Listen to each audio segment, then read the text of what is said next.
Likutei Sichos, Chelik Tezvav, Volume 15, the first sicha for Parshas Vayigash.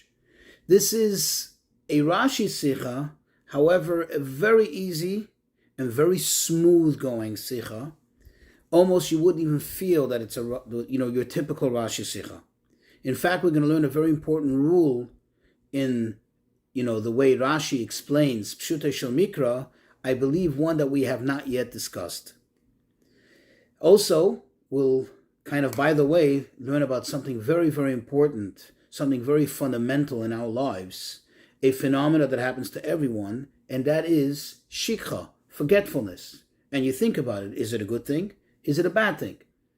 I mean, it obviously comes from Hashem, so it must be a good thing, but what is really good about it? Sometimes we forget where we put our keys and we're in a rush to get somewhere. That's not such a good thing. But then perhaps there are times when forgetting something is actually the most wonderful of blessings and helps us get on in life, as we'll see. So the Rebbe begins by saying that we know that every single time there is an issue, there is a matter, in Pshutei Shel Mikra, in the very simple and basic understanding of the verses, Rashi addresses it. In other words, without fail, Rashi is our teacher. He's the dedicated teacher who addresses each and every single issue, every matter that may come up in Pshutei Shel Mikra to clarify it for us. And therefore, when we notice that there seems to be an issue in Pshutei Shel Mikra, there seems to be a problem, and yet Rashi doesn't address it. Not only he doesn't ask a question, he doesn't even give an answer, which usually implies that there is a question. That already tells us, that's very telling, because that tells us that either one of the two, either Rashi had already forewarned it, meaning he had elsewhere, prior to this verse, already explained this matter, and therefore he relies on the fact that being the good students that we should be, that since we already learned it once, there's no need in repeating it and going over again. Or perhaps by a little closer examination, we will come to the realization that indeed it is not an issue, it's not a matter. It may seem so on the surface, but therefore Rashi didn't find the need to explain it. So according to this, we need to take a look in our parsha, in beginning of chapter 45. Finally, after the whole back and forth and Yehuda pleading, finally Yosef is ready to reveal his identity to the brothers. And what does he say to them? He says in the verse, Ani Yosef. I believe it's verse 3. I am Yosef, ha'oid avichai. Is my father still alive? Now, if you think about it, this is an astonishing question. Because the entire back and forth, entire discussion of this week's parsha, and especially last week's parsha, the whole ordeal, the whole narrative is all about what? We have a father, he is old, he is frail, he's already suffered so much, and we will not be able to tolerate this extra pain, this added pain of losing Binyamin, of losing us, and so on and so forth. So he obviously knows, and it's very clear that his father is alive. Okay, that's number one. Number two, moreover, Yosef just asked a question. He says, quote, I am Yosef, is my father alive? He doesn't wait for an answer. He doesn't wait for them to confirm that Yaakov is alive. Rather, he carries on and he goes right away. He says, listen, go quickly up to my father, go up to Israel, that is, and immediately bring him down here. So in other words, Yosef was quite clear, and it was obvious to him that Yaakov is indeed alive. So what exactly do these words mean? And Rashi says nothing. Rashi doesn't address it. So the question is, what exactly do these words mean? Obviously, they don't mean what we just thought they meant. It's not just a simple question as, is my father alive? Because in that case, Rashi would have to address it. The whole thing doesn't make sense. Rashi doesn't say anything. So obviously it means something more than just, quote, is my father alive? There's something behind these words. What is it exactly? And again, Rashi doesn't say anything.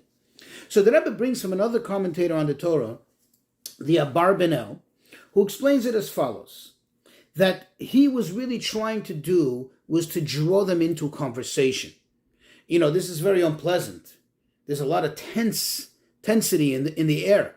So what he tried to do, his intention was, says the Barbino, was to ask him, hey, to make small talk. Hey, is my father alive? And then when they respond to that, then go and continue and say, hey, how are your families? How many children do you have? And kind of draw them into conversation so they can have a friendly, brotherly chat.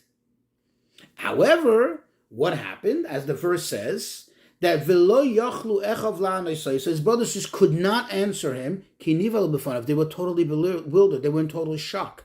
And they were totally embarrassed. So they couldn't, so the conversation just didn't continue. And it would seem nice, plausible, at least at this point, it seems like a plausible way of explaining it. And perhaps we can even suggest that this is, in fact, consistent with what Rashi would explain, and therefore Rashi had no reason to say anything, and I'll tell you why. Because earlier in this book, in the book of Bereshis, in the book of Genesis, we find twice that a question was asked, but it wasn't asked as an informational question to garnish information that wasn't available. Rather, it was asked to draw the other party into conversation. The first time is when you look in chapter 3, verse 9, after Adam and Chava ate from the Eitz Hadas, from the tree of knowledge, and Hashem arrives in the Garden of Eden, and he says to Adam, Ayeka, where are you? Of course, Hashem knew where he was. And there, Rashi already explains that Hashem was trying to draw him into conversation, that he shouldn't be totally frozen in fear and not be able to respond. So Hashem kind of, made small talk. And hey, where are you? And later, when Cain killed his brother Hevel, again, Hashem knew exactly what happened. Hashem knew exactly where Hevel is and where he's buried. However, when Hashem approached Cain, what did he say to him? Hey, Hevel achicha, where is your brother Hevel? Okay?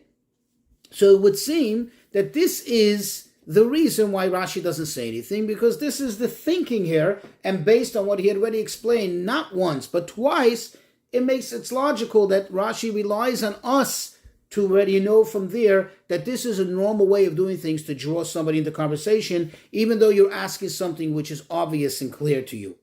However, this is not so clear.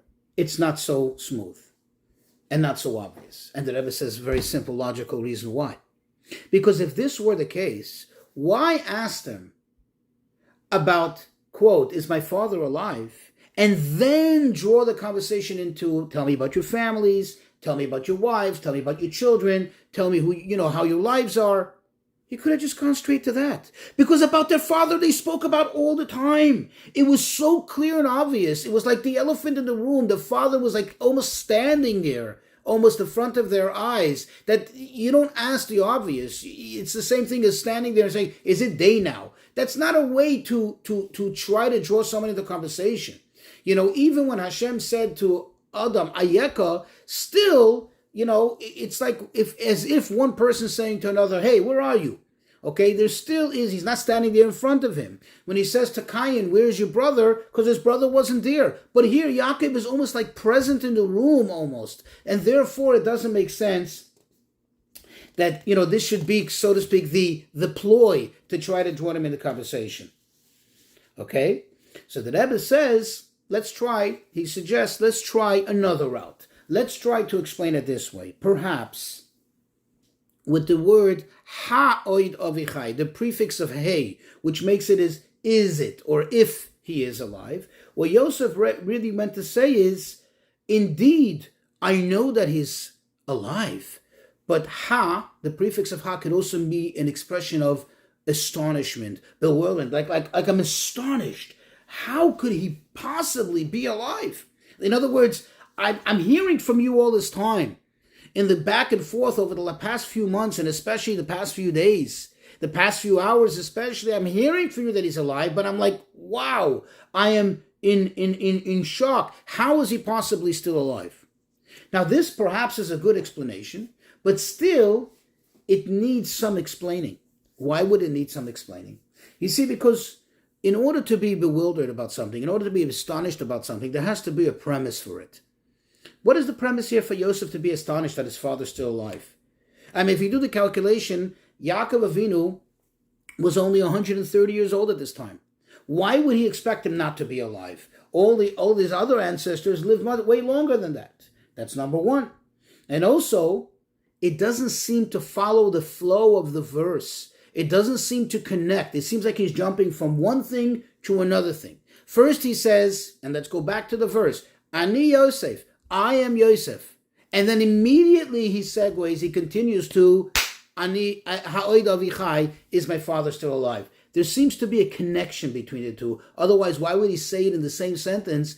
Moreover, almost in the same breath, he says it. And therefore, there seems to be, something deeper here. And another question, which also seems to counter what we said. If this is the case, that Yosef is like astonished how his father is still alive, why share it with his brothers? In other words, to him, this is a point of bewilderment. But not to his brothers. They know the fact. They've been living with this fact all along. So why is he sharing it with them, and why in this moment? And the Rebbe explains as follows. And this will go back to the beginning of the story where Yosef was sold. If you go back to Parshas Vayigash, chapter 37, verse 35. Over there it describes the aftermath of Yosef being sold as a slave, and the brothers coming with the shirt with the blood. And Yaakov cries out in agony. He says, Oi, I lost my son. And then it says, all his sons, all his daughters, the entire family tried to console him, quote, Vayimo'in lihisnachem. And he refused to be consoled. And Rashi over there says clearly, what is the reason that he refused to be consoled? Is this a Jewish way? A Jew, unfortunately, even when you experience the worst of losses, you sit Shiva. And people come and console you. And you're supposed to accept it. A Jew is not even, we say, a blessing that accepts God's judgment. So how is it possible that Yaakov refused? It says, Vayimoyen lisnachem, he refused to be consoled. How is it possible? Rashi explains that because Hashem made it so that a dead person should be forgotten from the heart. Forgetfulness could be a very good thing. Because otherwise people wouldn't be able to go on with life. They wouldn't be able to move on and live life and enjoy and smile and laugh and just be happy in life. Because you would live with the same pain that if one would live with the same pain that they live with in the initial moment when the person died, when they had, that terrible tragedy, they would never be able to carry on in life. Says Rashi, and I'm paraphrasing now, that a person, quote, does not accept consolation, does not doesn't become consoled for someone who's still alive. Because this decree, this phenomena of forgetfulness that Hashem made only applies to a dead person. It doesn't work for a living person. And this is what Yosef is saying to his brothers. Ani Yosef, I am Yosef. Since I am Yosef and I'm alive and I was alive all this time for these 22 years, therefore it comes out, how's my father still alive? How did he bear this pain, the constant sadness, the constant mourning of 22 years of having lost his son and not being able for a moment to forget about it? And I'm like, how is he still alive? How nothing happened to him? And now we'll understand why he's sharing this with his brothers. Because immediately afterwards, what does he say to them? Look at the next verses. What does he say? Maharu va'alu alavi. Haste, immediately. Don't waste any time. Go back to Eretz Canaan. Go back to the land of Canaan and quickly bring my father down here. Don't wait. Don't hesitate. And he says, and you should haste and you should speedily bring my father down here. Not just to tell him that I'm alive, not just to give him the good news, but that he should come here quickly and see me, to compensate for all the years of pain, to compensate for all the years of agony that he's been through, which makes me wonder, how did he survive it? How was he able to withstand the constant and absolute pain for 22 whole years? And now also, by the way, we'll understand another very interesting thing. By the way, now we already understand why Rashi didn't have to say anything, because Rashi had already told us in the past about this phenomena of forgetfulness. And now when Yosef says, after saying, Ani Yosef, after saying, I am Yosef, it makes sense, and we get a full perfect picture as to why he said it, why he's sharing it, but it's not just to express his astonishment, but more it's to prompt them and to prod them into doing what he's going to say next, and that is, go bring my father immediately. However, this still begs a question. If this is the case, wouldn't it make more sense that Yosef should have just jumped into his limo, or whatever, his carriage, his royal carriage, and straight go up to his father? Show him that you're alive, and then bring him down to Egypt. In other words, why is he using this to prod them, to prompt them, in order to hasten their bringing their father down to him? It would seem more reasonable, if this is the case and he's so worried about his father's agony, to go up there and show himself to his father. Moreover, there is an issue of kibbud av va'em, to honoring one's father. You go to your father, not your father come to you. This is clarified by the verses. If you look in the narrative, Yosef says 3 times, and we know 3 times establish something as a fact, as an unmovable fact. He repeats 3 times, he says to them, don't worry, don't feel bad. Hashem sent me lemichya, Hashem sent me to salvation before you. And then he says again, Hashem sent me before you to feed you all and to feed all the people. And then he says again, it's not you who sent me here. It's not you who made me come here. It's really Hashem who orchestrated the whole thing. Why does he have a need to say this 3 times? And this is the answer. The answer is, what he's emphasizing to them is, look, I'm on a godly mission here. I cannot leave. It's not just about you and us. Us meaning as a family, and my father and your families. No, it's about this the bigger picture here. There's people here that I need to feed. There are nations here that are counting on me. I can't leave. However, because I am so shocked and bewildered by the pain that my father endured for so long, for too long, therefore I am pushing you, I'm prodding you, go there speedily and bring him back down here. And now we can understand also another very interesting thing that Rebbe says, perhaps, that there's another angle to this, which actually will teach us a very important lesson. And that is, since it's been 22 years, it's so long, and he suffered for those 22 years, day in, day out, because he couldn't forget about me, because I was indeed alive, and I am indeed alive. Yosef says, now you have to rush. Now you have to speedily bring it down here. You know why? Because the reason for the 22 years, as we all well know, it was really because those 22 years that Yaakov suffered and the loss of Yosef correspond to the 22 years that he wasn't home and he wasn't able, or he did not perform the mitzvah of kibbud av va'em, bringing happiness to his own parents. Yosef says those 22 years are up. By virtue of the fact that my identity became revealed to you, those 22 years are up. Now do not waste any time. Because now any suffering he suffers over that 22 years is for naught. He doesn't deserve to suffer that. He doesn't need to suffer that. And therefore he should not suffer that. And that's why Yosef hastened him. And what's the lesson from that? That Rebbe says sometimes, when it comes to education, it comes to dealing with other people, sometimes there is a need for a little harshness. Sometimes there's a little need for the negative approach, or what we call the small docha, the left side, which pushes away a little bit. Meaning, there's a need for severity.